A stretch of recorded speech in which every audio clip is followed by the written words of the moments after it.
నేను Maruthi Ram MRG news కు స్వాగతం. ముందుగా బులెటిన్ లో హెడ్లైన్స్ చూద్దాం. రాష్ట్రపతి ఎన్నికల్లో విపక్షాల అభ్యర్థి యశ్వంత్ సిన్హా హైదరాబాద్ పర్యటన. ఘన స్వాగతం పలికిన ముఖ్యమంత్రి కేసీఆర్, మంత్రులు. బీజేపీ పదాధికారుల సమావేశం ప్రారంభం.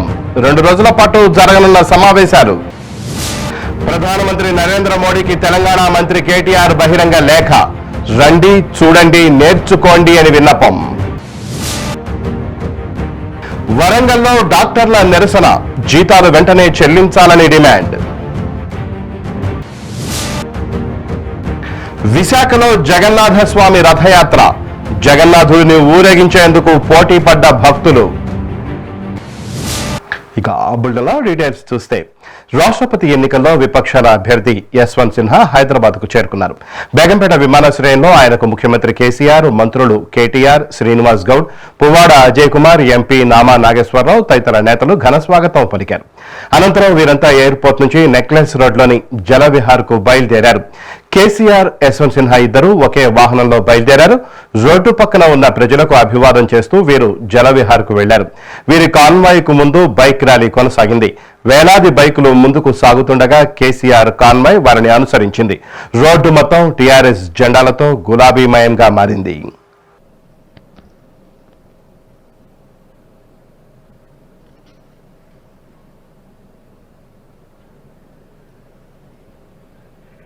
हमारे देश के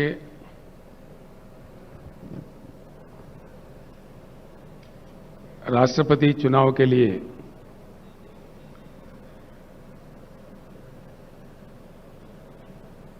चुने गए सम्मानित नेता माननीय यशवंत सिन्हा जी, मंच पर उपस्थित टीआरएस पार्टी के लोकसभा के नेता श्री नामा नागेश्वरराव जी, राष्ट्रपति चुनाव के लिए कोऑर्डिनेशन कमेटी जो बनी उसके चेयरमैन भूतपूर्व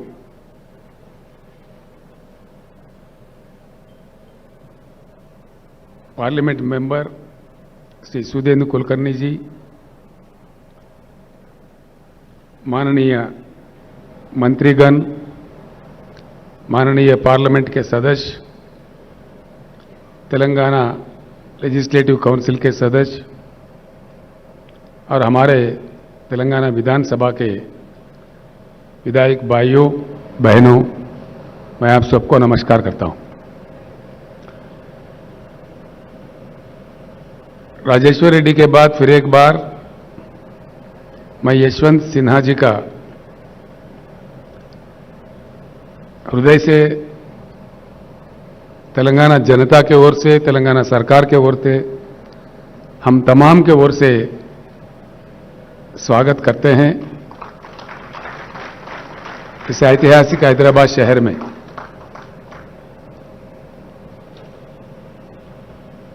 यशवंत सिन्हा जी एक अच्छे सच्चे टॉल पर्सनालिटी है।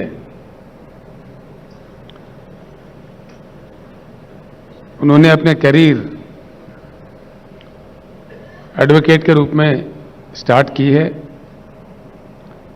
बाद में वो आईएएस अधिकारी भी बने।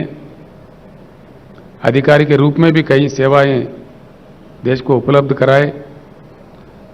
उसके बाद राजनीति में आए और सम्मानित रूप से एक बार वो वित्त मंत्री थे देश के और एक्सटर्नल अफेयर्स मिनिस्टर भी रह चुके हैं। उसके बाद उनके जो इनसाइट्स थे, जो मंत्रालय वो संभाल रहे थे, अंतर्राष्ट्रीय स्तर पर भी पेरिस में उनको पुरस्कार दिया गया, उनको सम्मानित भी किया गया। ऐसे एक नेता को आज स्वागत करने में हम फख्र महसूस करते हैं। आज हम भाग्यशाली है कि एक अच्छे नेता को अच्छे ढंग से हमने राष्ट्रपति पद के लिए चुना है और आज हैदराबाद में जब वो आए हम बड़ी अच्छी तादाद में उनके स्वागत भी किए हैं। హైదరాబాద్ నగరంలోని హెచ్ఐసిసి వేదికగా జరగనున్న బీజేపీ కార్యవర్గ సమావేశాలకు సర్వం సిద్ధం చేశారు. ఇవాళ రేపు పార్టీ జాతీయ కార్యవర్గ సమావేశాలు జరగనున్నాయి. ఇందులో భాగంగా పార్టీ పదాధికారుల సమావేశాన్ని ఆ పార్టీ జాతీయ అధ్యక్షులు జేపీ నడ్డా ప్రారంభించారు. ప్రధాని నరేంద్ర మోడీ, కేంద్ర మంత్రులు, 18 రాష్ట్రాల సీఎంలు భేటీలో పాల్గొంటారు. మొత్తంగా 352 మంది ప్రతినిధులు సమావేశాల్లో పాల్గొననున్నారు. దేశంలోని రాజకీయ, సామాజిక పరిస్థితులపై కార్యవర్గ భేటీలో చర్చించనున్నారు. పార్టీ సంస్థాగత నిర్మాణం వంటి కీలక అంశాలు భేటీలో చర్చకు రానున్నాయి. బీజేపీ రాజకీయ తీర్మానాలు, మోడీ 8 ఏళ్ల పాలనా అంశాలను ప్రజల్లోకి తీసుకెళ్లడం, రాష్ట్రంలో టీఆర్ఎస్ పాలనకు తెరదించడం, బీజేపీని తెలంగాణలో అధికారంలోకి తీసుకురావడంపై కార్యవర్గ సమావేశంలో చర్చించేందుకు అవకాశం ఉంది.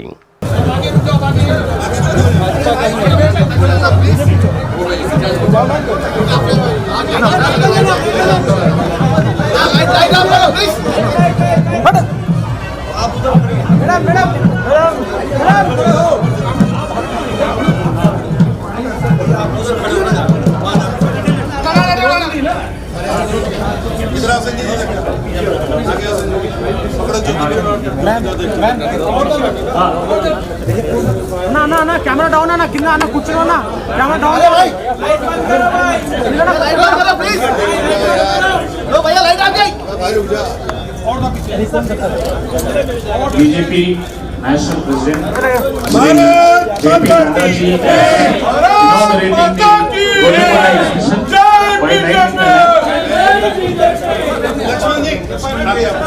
भैया थोड़ा पीछे लेना प्लीज। नरेंद्र मोदी गारी नायकत्व, भारत माता की, भारत माता की, जेपी नड्डा गारी नायकत्व, जेपी नड्डा गारी नायकत्व, भारत माता की।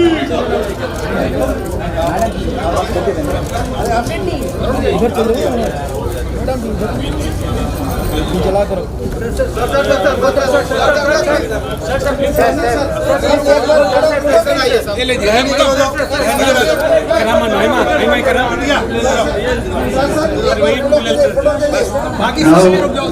JP Nadda ji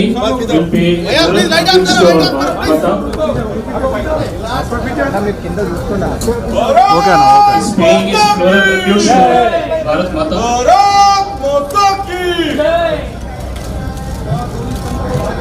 Sri JP Nadda ji has inaugurated the Golconda exhibition that we hosting.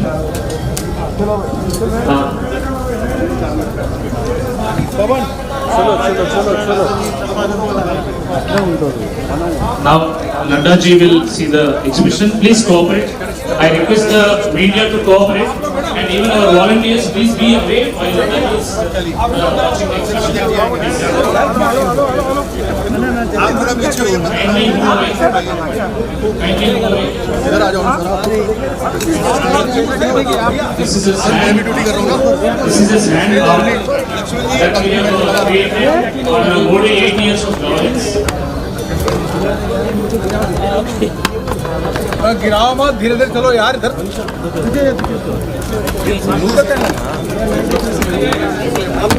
This is a we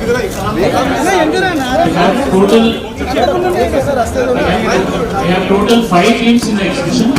The first thing is Telangana liberation history.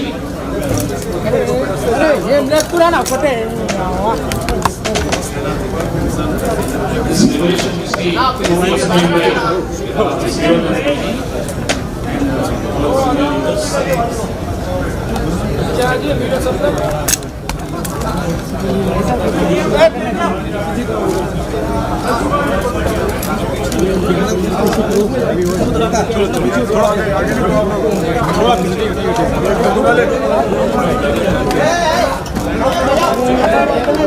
the volunteers should remain at their own theme. Please do not follow.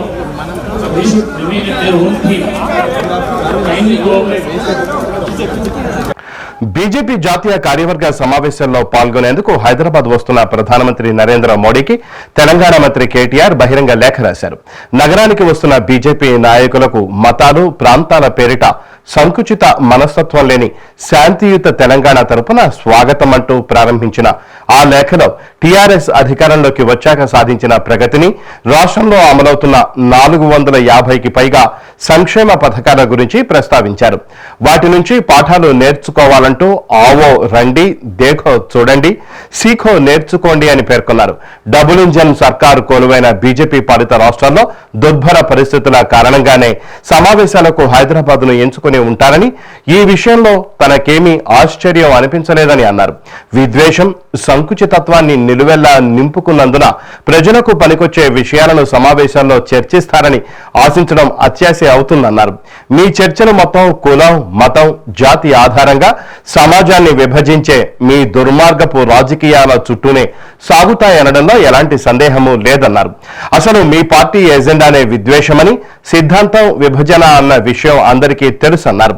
సమ్మిళిత అభివృద్ధితో తెలంగాణ దూసుకుపోతోందని, భిన్నత్వంలో ఏకత్వం అనే భారతీయ స్ఫూర్తితో అభివృద్ధి ఎజెండాను చర్చించేందుకు ఈ గడ్డకు మించిన గొప్ప ప్రదేశం ఇంకొకటి లేదని కేటీఆర్ ఆ లేఖలో పేర్కొన్నారు.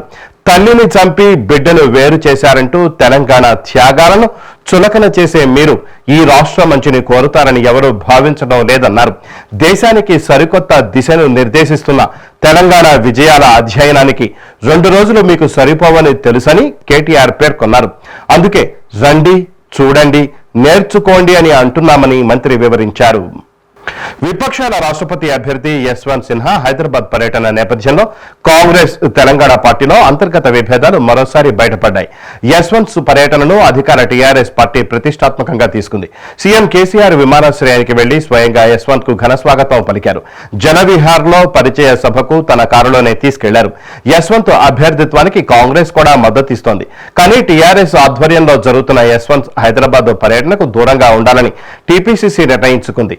ఈ మేరకు టీపీసీసీ అధ్యక్షులు రేవంత్ రెడ్డి హైదరాబాద్ లో తాము యశ్వంత్ ను కలవబోమని ప్రకటించారు.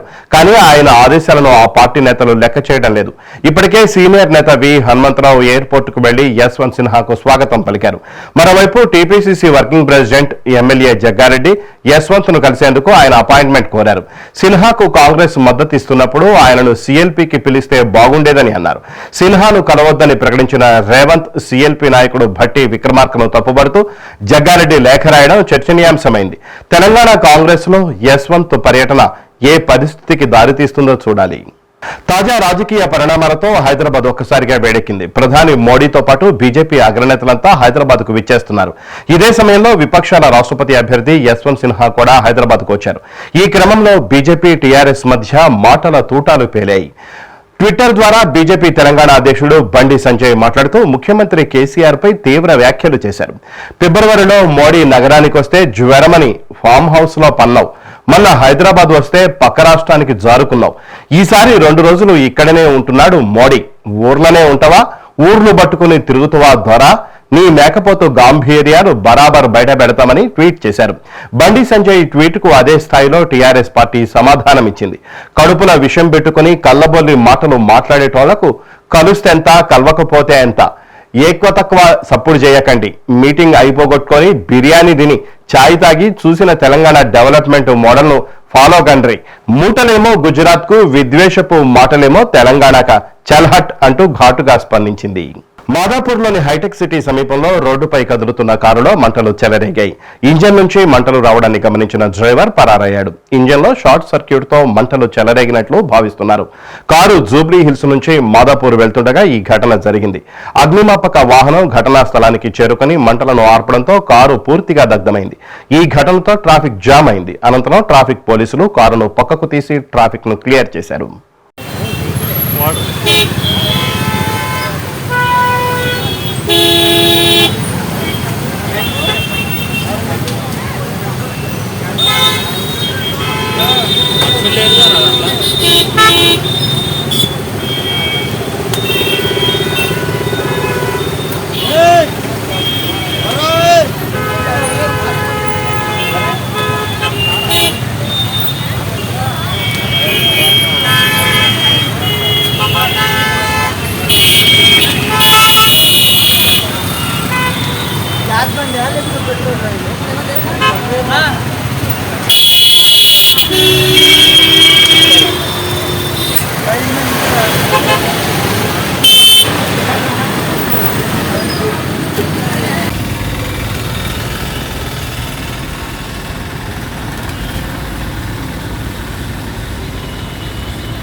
వరంగల్లో డాక్టర్లు నిరసనకు దిగారు. తమకు జీతాలు వెంటనే చెల్లించాలని డిమాండ్ చేశారు. జీతాలు ఇవ్వకపోతే పని చేయమని ప్లకార్డులతో నిరసన వ్యక్తం చేశారు. నెల నెలా స్టైఫండ్ ఇవ్వడం లేదని వెంటనే స్టైఫండ్ ఇవ్వాలని కోరారు.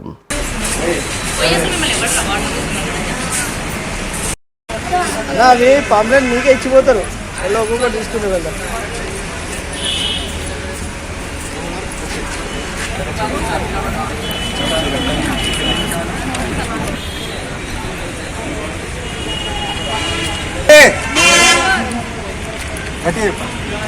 No pay. No work. Enough of exploitation. Enough of exploitation. No pay. We want Justice. వెంటనే చెల్లించాలి. జీతాలు వెంటనే చెల్లించాలి. No pay No work. No pay No work. आवाज दो आवाज दो No work. No pay. No work. Regular post की. Regular post की. नो पे No work. नो पे No work. नो पे No work. आवाज दो आवाज दो. आवाज. No work. No pay. No work. We want justice. We want justice. We want justice. No. ఇక్కడ మేమందరం గ్యాదర్ అయింది ఓన్లీ ఇక్కడే గ్యాదర్ అవ్వలేదు. స్టేట్లో ఉన్న అన్ని గవర్నమెంట్ ఇన్స్టిట్యూషన్స్లో ఈ స్ట్రైక్ అనేది నడుస్తుంది. మేము మెయిన్గా స్ట్రైక్ చేసేది 3 విషయాలపైన. ఫస్ట్ విషయం ఏంటి అంటే మాకు నెల నెల జీతాలు ఇవ్వట్లేదు. ఇప్పటికీ ఇక్కడ ఎంజిఎం హాస్పిటల్లో జీతాలు పడి 4 నెలలు అయింది సీనియర్ రెసిడెంట్స్కి. మహబూబ్ నగర్ అలాగే వేరే కాలేజెస్ వేరే స్టేట్లో ఉన్న అన్ని డిస్ట్రిక్ట్ హాస్పిటల్స్లో కొన్ని కాలేజెస్లో 7 మంత్స్ నుంచి రావట్లేదు స్టైఫండ్. వాళ్ళకి ఎందుకు రావట్లేదు అనేది మెయిన్ మాది ఫస్ట్ డిమాండ్. మన ఇండియన్ కాన్స్టిట్యూషన్ ఏం చెప్తుందండి, ఆర్టికల్ 39 ఏం చెప్తుంది, equal pay for equal work for both men and women. Article 39 చెప్తుంది మన కాన్స్టిట్యూషన్, మీరు పనిచేసిన దానికి మీరు జీతాన్ని ఇవ్వండి అని. కానీ మన గవర్నమెంట్ మాకు అసలు అది ఇవ్వట్లేదు. ఆర్టికల్ 23 ఏం చెప్తుంది, ఎనీ ఫార్మ్ ఆఫ్ ఎక్స్ప్లాయిటేషన్, మీరు పని చేయించుకున్నప్పుడు మీరు జీతం ఇవ్వాలి. పని చేయించుకొని మీరు జీతం ఇవ్వలేదు అని అంటే అది ఎక్స్ప్లాయిటేషన్ కింద వస్తుంది. ఈ రోజు అని కాదు, ఇది చాలా కాలం నుంచి జరుగుతుంది. డాక్టర్స్ అందరితో పని చేయించుకుంటారు కానీ స్టైపెండ్స్ ఇవ్వరు, శాలరీస్ ఇవ్వరు. అంటే మన గవర్నమెంటే మన కాన్స్టిట్యూషన్ ని వైలేట్ చేస్తుంది. ఇది ఎక్కడ వింత మాకైతే ఎక్కడ అర్థం కావట్లేదు. మా సెకండ్ డిమాండ్ ఏంటి, ఇంకొకటి జీతాలు ఇవ్వట్లేదు అని అంటున్నాము. మాకు కానిది మేమేం అడగట్లేదు, మాకు రావాల్సిందే మేము అడుగుతున్నాము. కోవిడ్ సెకండ్ వేవ్ అప్పుడు, ఫస్ట్ వేవ్ అప్పుడు, థర్డ్ వేవ్ అప్పుడు మొత్తం ఇక్కడున్న మేము మా సీనియర్ రెసిడెంట్స్ మీదనే అన్ని వేవ్స్ నడిచాయి ముందుకి. ఈ హాస్పిటల్లో వేరే హాస్పిటల్స్లో అక్కడ సీనియర్ రెసిడెంట్స్ ప్రతి హాస్పిటల్లో పనిచేశారు. గవర్నమెంట్ ఇప్పుడు మేము చేసిన పనికి ఏం చేసిందండి, హెలికాప్టర్ మీద నుంచి పూలు కురిపించింది. అంటే ఏంటి, పూలు మీరు తీసుకోండి, మీకు చాలు, మేము జీతాలు ఇవ్వము అని చెప్పడానికి. అప్పుడు పూలు కురిపించింది. పూలు కురిపిస్తే సరిపోదు కదా, పూలు మేమేం చేసుకుంటాము, మాకు కావాల్సిన జీతాలు, పనిచేసిన జీతాలు ఉండాలి కదండి. ఎందుకంటే డాక్టర్స్ అందరూ ధనిక కుటుంబాల నుంచి ఎవరు రారు, పూర్ ఫ్యామిలీస్ నుంచి కూడా వస్తారు. మేము ఇప్పుడు అందరిది వయసు 15 సంవత్సరాల నుంచి ఇదే ఫీల్డ్ లో ఉంటాము. ఎంతకాలం అని పేరెంట్స్ ని మేము అడగలుగుతాము సార్? మీ మెయిన్ డిమాండ్ చెప్పండి, ఈ రోజు ఏం చేస్తున్నారు? అదే అండి మెయిన్, మాకు స్టైపెండ్స్ నెల ఇవ్వట్లేదు, అది ఒకటి చెప్తున్నాము. సెకండ్ ఏంటంటే మేము last year Covid second wave అప్పుడు 3 నెలలు పనిచేసాము. పీజీ పీరియడ్ అయిపోయిన తర్వాత కూడా దాన్ని ఇప్పుడు ఈ 1 ఇయర్ రూరల్ సర్వీస్ ఎస్ఆర్షిప్ లో ఇంక్లూడ్ చేయమని అడుగుతున్నాము. దాని గురించి ఒక క్లారిటీ రావాలి. థర్డ్ ఏంటంటే ఇప్పుడు మాకు జాబ్స్ వస్తాయి నెక్స్ట్. ఎస్ఆర్షిప్ అనేది అది మాకు ఇంక్లూడ్ చేస్తే ముందుగానే టర్మినేట్ అవుతుంది. ముందుగా టర్మినేట్ అయితే మేము జాబ్స్కి ఎలిజిబిలిటీ వస్తాము. ఇప్పుడు ఎస్ఆర్షిప్ అనేది ముందు టర్మినేట్ చేయకపోతే మేము జాబ్స్కి అర్హత కోల్పోతాము. సో దీని గురించి కూడా గవర్నమెంట్ చూడాలి అని మేము కోరుకుంటున్నాము. ఈరోజు ఇదే అండి 3. ఇప్పుడు ఏం చేసింది ఈరోజు నుంచి ఎమర్జెన్సీస్ బాయ్కాట్ చేస్తున్నాము. నిన్నటి వరకు ఓపీస్ అని బాట్స్ బాయ్కాట్ చేస్తాము. మా త్రీ మెయిన్ డిమాండ్స్ ఇవే అండి. ఈ 3 మెయిన్ డిమాండ్స్ మీరు కనుక గవర్నమెంట్ కనుక కొంచెం చొరవ తీసుకొని వీటికి చూస్తే మేము అన్ని సర్వీసెస్లోకి జాయిన్ అవుతాము. మేము ముందు నుంచి సర్వీసెస్ చేస్తామని అంటున్నాము. మాకున్న చిన్న చిన్న డిమాండ్స్, మేము వేరే అవుట్ ఆఫ్ ద బాక్స్ కూడా ఏం అడగట్లేదు. ఈ 3 డిమాండ్స్ సీఎం గారు, హెల్త్ మినిస్టర్ గారు చూస్తారని మేము ఆశిస్తున్నాము. ఇవాళ ఓపీ చూసిందా? లేదండి ఓపీ నేను 3 days నుంచి చూడట్లేదు. ఈరోజు నుంచి ఎమర్జెన్సీస్ కూడా బాయ్కాట్ సీనియర్ రెసిడెన్స్ వరకు. నేను హెల్త్ మినిస్టర్ ఏంటంటే ఇక్కడ నుండి ఆన్లైన్లో ట్రావెల్ చేస్తుంది, అంటే స్టైపెండ్స్ ఆన్లైన్లో ఇస్తున్నాను చెప్పేసి ఒక స్టేట్మెంట్ ఇచ్చింది. అది మీకు ఎంతవరకు మీకు ఐడియా ఉందా, లేకపోతే మేము ఉందా? మేము చూసామండి. కాకపోతే ఇప్పుడు ఓవరాల్గా చెప్పేవి చాలా సంవత్సరాల నుంచి జరుగుతూనే ఉంది. నోటిగా కాదు, మాకు ఒక జీవో రావాలి కదా, ఎవ్రీ మంత్ పడాలి అనేది ఒక జీవో రావాలి. అది ఇప్పుడు యాక్చువల్గా ఇది మొత్తం చాలా కాలం నుంచి నడుస్తుంది. ఇది ఫిఫ్టీ సీనియర్ రెసిడెన్స్ కనే కాదు, గవర్నమెంట్ హాస్పిటల్లో పనిచేసే పీజీస్ది కూడా ఇదే పరిస్థితి ఉంది. నెల స్టైపెండ్స్ అనేది ఎవరికి ఇప్పుడు రావట్లేదు. ఈ విషయంలో గవర్నమెంట్ పెద్ద ప్రక్షాళన చేయాల్సి వస్తుంది. మెరట్ లో టిప్పర్లో మంటలు చెలరేగాయి. వెంటనే అగ్నిమాపక సిబ్బందికి సమాచారం అందించారు. విషయం తెలుసుకున్న అగ్నిమాపక సిబ్బంది సంఘటనా స్థలానికి చేరుకొని మంటలను అదుపు చేశారు.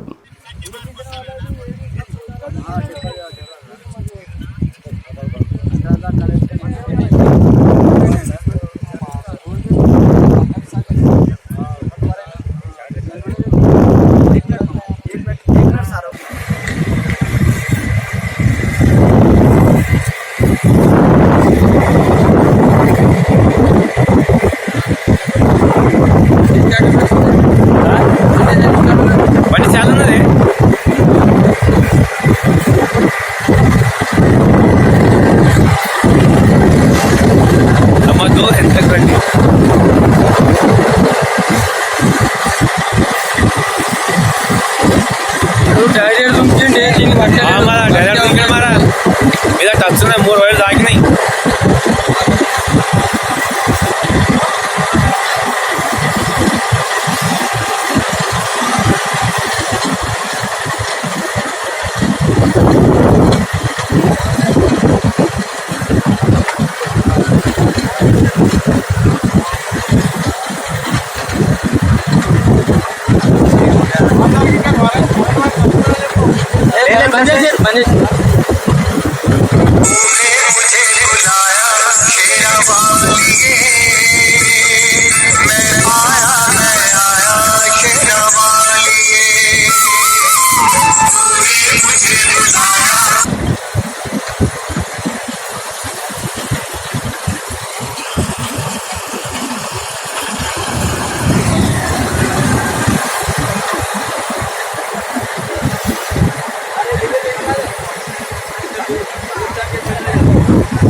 తెలంగాణలో ప్రభుత్వాన్ని కేసీఆర్ కొడుకు కూతురు నడిపిస్తున్నారని కేంద్ర మత్స్య పాడి పరిశ్రమల శాఖ సహాయ మంత్రి సంజీవ్ కుమార్ బాల్యన్ విమర్శించారు. తెలంగాణ ఏర్పడింది ప్రజల కోసమా, కేసీఆర్ కుటుంబం కోసమా అని ప్రశ్నించారు. మెదక్ జిల్లా రామాయంపేటలో బీజేపీ సంపర్క అభియాన్ సమావేశంలో ఆయన పాల్గొని మాట్లాడారు. తెలంగాణలో సీఎం కేసీఆర్ కంటే ఆయన కుటుంబ పెత్తనమే ఎక్కువ నడుస్తోందని ఆరోపించారు. కేసీఆర్ కుటుంబం అబద్దాలతో ప్రజలను మోసం చేస్తోందని మండిపడ్డారు. కమిషన్ల కోసం ప్రాజెక్టులు కడుతున్నారని, ఆ డబ్బుతో ఎన్నికల్లో ఒక్కో ఎమ్మెల్యే అభ్యర్థికి 50 కోట్ల రూపాయలు ఖర్చు చేస్తున్నారని ఆరోపించారు. దేశంలో బీజేపీ పాలిత రాష్ట్రాల్లో ఎక్కడా కుటుంబ పాలనకు తావులేదని స్పష్టం చేశారు. కుటుంబ పాలన నుంచి తెలంగాణ ప్రజలకు విముక్తి కలిగిస్తామన్నారు. శాసనసభ ఎన్నికల్లో విజయం సాధించి బీజేపీ కార్యకర్త ముఖ్యమంత్రి కావడం తథ్యమని జోస్యం చెప్పారు.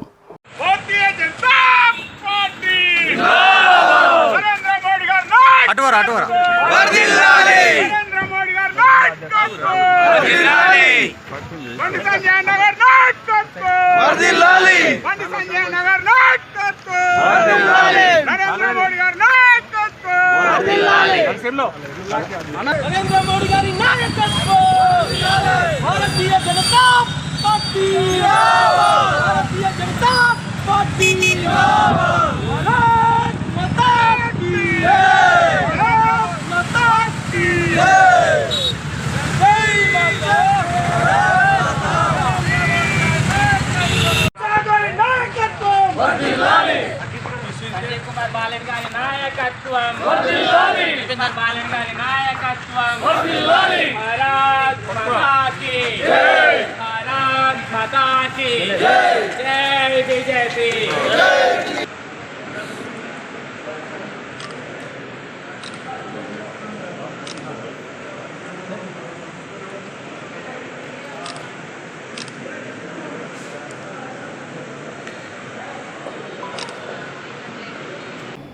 करीब 8 वर्ष हो चुके हैं तेलंगाना को प्रदेश बने हुए, और इन 8 वर्ष में एक ही पार्टी, एक ही मुख्यमंत्री का शासन यहाँ पे रहा है, और एक मुख्यमंत्री का शासन क्या उसके परिवार का शासन रहा है। मुझे ऐसा लगता है मुख्यमंत्री तो और जगह भी सरकारें चलाते हैं, लेकिन तेलंगाना ऐसा प्रदेश है कि जहां मुख्यमंत्री से ज्यादा उनके बेटे बेटियां और परिवार सरकार चलाता है। और ऐसा लगता है कि तेलंगाना का गठन उन्हें मुख्यमंत्री बनाने के लिए या उनके परिवार को राज करने के लिए तेलंगाना राज्य बनाया गया, जनता के लिए तेलंगाना राज्य नहीं बनाया गया। इस परिवार का राज चलता रहे पूरे तेलंगाना में, शायद यही सोच यहाँ के मुख्यमंत्री की। और इन 8 वर्ष में ये जो खूबसूरत तेलंगाना राज्य है, शायद ये देश के सबसे भ्रष्ट राजनीतिक सिस्टम में बदलने का काम मुख्यमंत्री ने इस प्रदेश को किया। भ्रष्टाचार और कमीशन खोरी शायद इस देश में जितनी तेलंगाना में हो उतनी कहीं ना हो। 2014 में जब नरेंद्र मोदी जी के नेतृत्व में देश में भारतीय जनता पार्टी की सरकार बनी, तो सबसे बड़ा मुद्दा यही था कि जो 10 साल कांग्रेस का राज था, उसके भ्रष्टाचार के खात्मे के लिए 2014 में लोगों ने भारतीय जनता पार्टी और नरेंद्र मोदी जी को वोट दिया था कि नहीं है ऐसी सरकार चाहिए जो ईमानदार सरकार हो, जो देश को ईमानदारी से चला। और 2014 से आज 2022 में इन 8 वर्ष में केंद्र सरकार के किसी मंत्री, किसी भी पदाधिकारी पर आज तक कोई विरोधी दल भी भ्रष्टाचार का आरोप नहीं लगा। मोदी जी के नेतृत्व में एक ईमानदार और साफ सुथरी सरकार पिछले 8 वर्ष से दिल्ली में चल रही है। भारतीय जनता पार्टी का इन 8 वर्षों में विस्तार भी बहुत हुआ। बहुत से ऐसे प्रदेश थे जहां कभी नहीं आए, हमने सरकारें बनाई। बहुत से ऐसे प्रदेश थे कि जहां हमारी कोई मौजूदगी नहीं थी, लेकिन हमने अपनी मौजूदगी का एहसास दिलाया। हमने कई प्रदेश ऐसे थे जहां पहली बार सरकार बनाई। हमने 2014 के बाद असम में सरकार बनाई, हमने हरियाणा में सरकार बनाई, हमने नॉर्थ ईस्ट में सरकार बनाई। భద్రాద్రి కొత్తగూడెం జిల్లా అశ్వరావుపేట మండల కేంద్రంలో పాపిడిగూడెం వెళ్లే మార్గ మధ్యలో రిజర్వ్ ఫారెస్ట్ నందు ఒక నాటు తుపాకీ కలకలం సృష్టించింది. జంతువులను వేటాడడానికై ఒక గుర్తు తెలియని వ్యక్తి చెట్టు మీద ఎక్కి కూర్చొని ఉండగా అప్పుడే అటువైపుగా రోడ్డుపై నడుస్తూ వెళ్లే కొందరు యువకులు అతన్ని గమనించారు. వెంటనే తన వద్ద ఉన్న ఫోన్ కెమెరాతో ఫోటోలు తీస్తూ ఉండగా తుపాకీని అక్కడే వదిలేసి ఆ వ్యక్తి పరారయ్యాడు. ఫోటోలు తీసిన సతీష్ అనే యువకుడు వెంటనే స్థానిక ఎస్ఐ చల్లా అరుణకు ఫారెస్ట్ అధికారికి సమాచారం ఇవ్వడంతో ఫారెస్ట్ అధికారులు అక్కడికి చేరుకొని నాటు తుపాకీని స్వాధీనం చేసుకున్నారు. వారిని వివరణ కోరగా ఫోటోలను ఆధారం చేసుకుని గుర్తు తెలియని వ్యక్తి ఆచూకీని తెలుసుకుని చర్యలు తీసుకుంటామని తెలిపారు. అనంతరం ఫారెస్ట్ అధికారి కార్యాలయానికి తుపాకీని తరలించారు.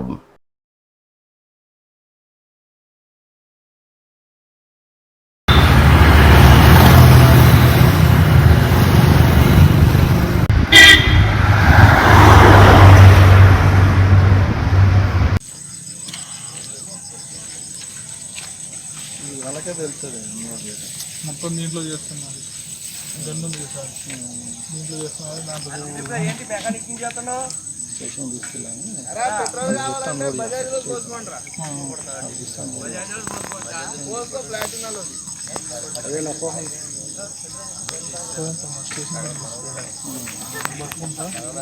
బండి ఎవరిని బండి అవుతుంది కదా, నా బండి ఆయన పట్టుకున్న ఆయన రావాలి. అడుగు పట్టుకెళ్ళిపోతున్నారా? మేడం గారు వస్తారన్నారు.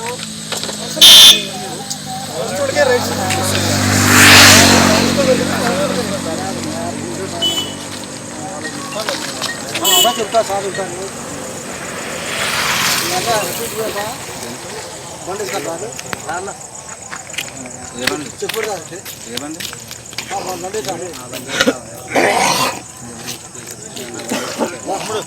బండికి వచ్చా చెక్ పోస్ట్ చేసుడు రా కొద్ది మాయా బండి సరే అని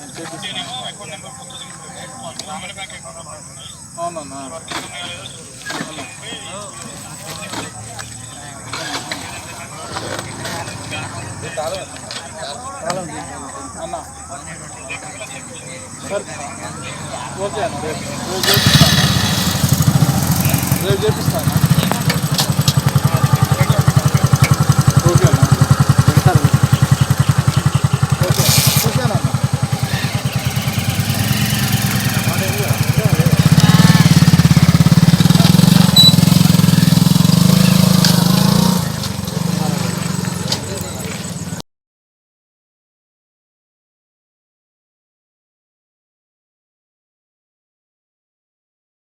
యశ్వరాబాద్ ఈ గోతులలోకి వాటర్ జోన్ వచ్చింది వస్తే చెట్టు మీద కూర్చొని ఒక మనిషి తొగ పట్టుకుని కూర్చోండి కింద దిగమంటే దిగాను ఫస్ట్ నేను డిపార్ట్మెంట్ అన్న పడిచి తగ చేసి కింద పడేసి కింద దిగింది అత్తపక్క నేను లాక్కున్నట్టుగా మనిషిని పట్టుకుంది అందులో చెప్పింది మంచి పారిపోయింది ఏమంటే యశ్వరాబాద్ ఎస్ఐ గారు ఫోన్ చేశారు ఫోన్ చేసిన తర్వాత మేడం గారు డిపార్ట్మెంట్కి ఫోన్ చేస్తే వీళ్ళు వచ్చారు అందులో ఫోటోలు తీశారు 2 ఫోటోలు మంచి విశాఖలో జగన్నాథ స్వామి రథయాత్ర కన్నుల పండుగగా జరిగింది. రథంపై కొలువుదీరిన జగన్నాథుడిని ఊరేగించేందుకు భక్తులు పోటీ పడ్డారు. ఒరిస్సా సాంస్కృతిక సంఘం ఆధ్వర్యంలో జరిగిన రథయాత్ర కార్యక్రమంలో చిన్నా పెద్ద తేడా లేకుండా నగరవాసులంతా పెద్ద సంఖ్యలో పాల్గొన్నారు. ఉత్సాహంగా రథాన్ని లాగుతూ జై జగన్నాథ అని నినాదాలు చేశారు. ఉమెన్స్ కళాశాల రోడ్డు నుండి ప్రారంభమైన రథయాత్ర నగరంలోని ప్రధాన రహదారుల్లో అత్యంత భక్తి శ్రద్ధలతో సాగింది. కోవిడ్ కారణంగా గత 2 ఏళ్లుగా రథయాత్ర నిర్వహించకపోవడంతో ఈసారి భక్తులు అధిక సంఖ్యలో పాల్గొన్నారు.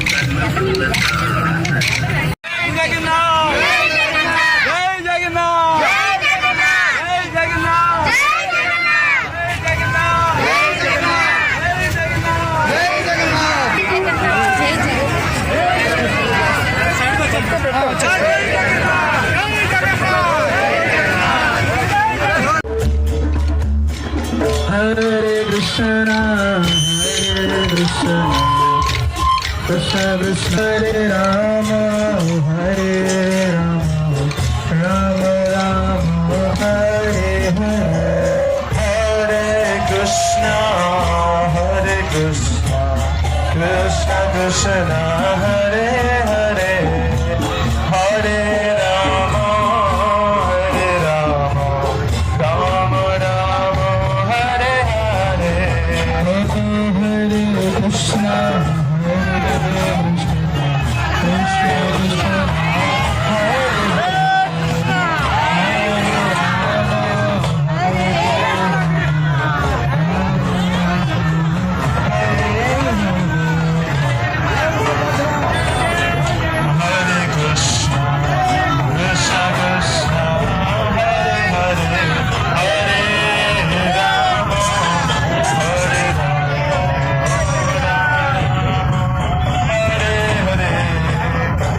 ఇక ఆ బులెటిన్ ముగించే ముందు హెడ్లైన్స్ మరోసారి. రాష్ట్రపతి ఎన్నికల్లో విపక్షాల అభ్యర్థి యశ్వంత్ సిన్హా హైదరాబాద్ పర్యటన. ఘన స్వాగతం పలికిన ముఖ్యమంత్రి కేసీఆర్, మంత్రులు. బీజేపీ పదాధికారుల సమావేశం ప్రారంభం. 2 రోజుల పాటు జరగనున్న సమావేశాలు. ప్రధానమంత్రి నరేంద్ర మోడీకి తెలంగాణ మంత్రి కేటీఆర్ బహిరంగ లేఖ. రండి, చూడండి, నేర్చుకోండి అని విన్నపం. వరంగల్లో డాక్టర్ల నిరసన. జీతాలు వెంటనే చెల్లించాలని డిమాండ్. విశాఖలో జగన్నాథ స్వామి రథయాత్ర. జగన్నాథుడిని ఊరేగించేందుకు పోటీ పడ్డ భక్తులు. ఇవి ఈ బులెటిన్ విశేషాలు. మరిన్ని న్యూస్ అప్డేట్స్ కోసం చూస్తూనే ఉండండి MRG న్యూస్. నమస్తే.